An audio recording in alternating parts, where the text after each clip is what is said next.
Bismillahirrahmanirrahim.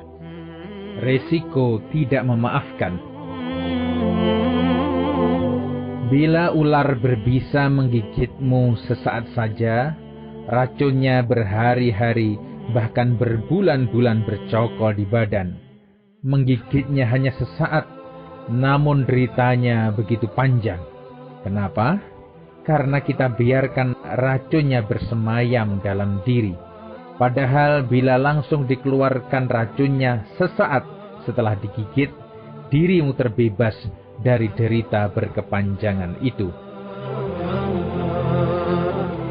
Sedulur, ada orang yang hatinya merana gara-gara dihina atau tersinggung oleh temannya 10 tahun lalu, dan lukanya masih terasa hingga kini. Ada yang lainnya, batinnya tersiksa karena 20 tahun lalu pernah difitnah saudaranya sendiri. Namun deritanya terhunjam dalam hingga detik ini. Padahal ucapan penghinaan itu hanya 1 menit atau lebih sedikit kala itu. Padahal fitnah itu terlontar tidak lebih dari 5 menit saja kala itu.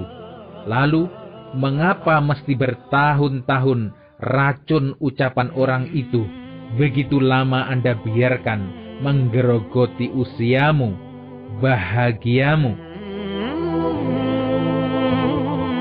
Ya, karena engkau tidak segera memaafkan. Karena kau izinkan sakit hati itu bersemayam di hati.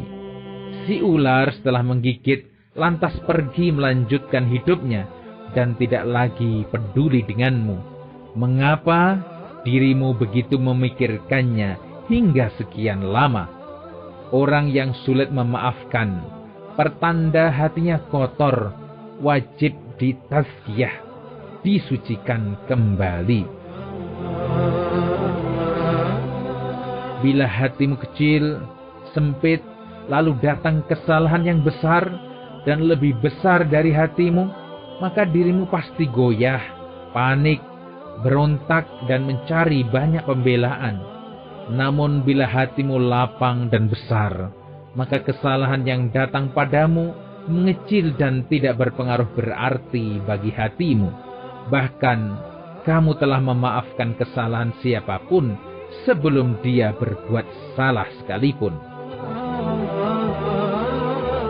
Begitulah lautan.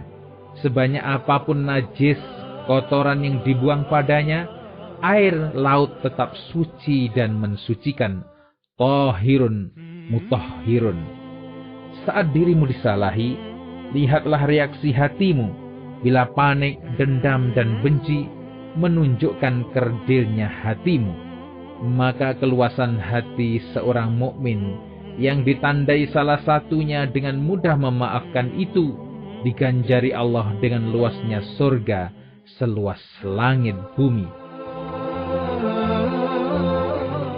Rasulullah mengajari kita agar bila ada suatu perasaan marah atau benci pada seseorang, jangan sampai menginap dan bermalam di hati. Sebelum tidur, mesti bersih-bersih hati dan perasaan. Bukankah salah satu sahabat dijamin surga adalah seorang yang punya kebiasaan mulia seperti itu? Sebab bila jengkel, sebel, marah itu sampai dibawa tidur malam, ia berubah menjadi racun bahaya. Tidak hanya mencelakakan hidup di dunia, bahkan terbawa hingga akhirat kelak. Waspadai diri untuk selalu dan selalu memaafkan siapa saja.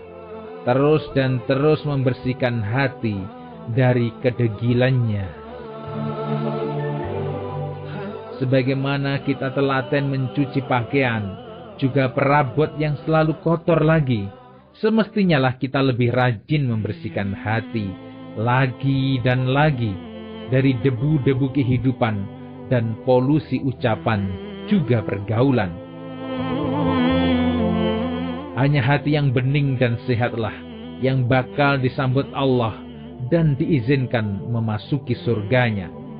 Saat lantai rumah Anda bersih, orang yang kotor pun Anda larang menginjaknya, bukan? Sebelum ibadah kita kerjakan, bukankah selalu didahului dengan bersuci? Memasuki zona taat adalah memasuki wilayah ridha Allah. Mesti suci. Islam itu bersih. Cintailah kebersihan, karena tidak akan masuk surga kecuali orang-orang yang bersih. Bersih diri itu menunjukkan sucinya hati.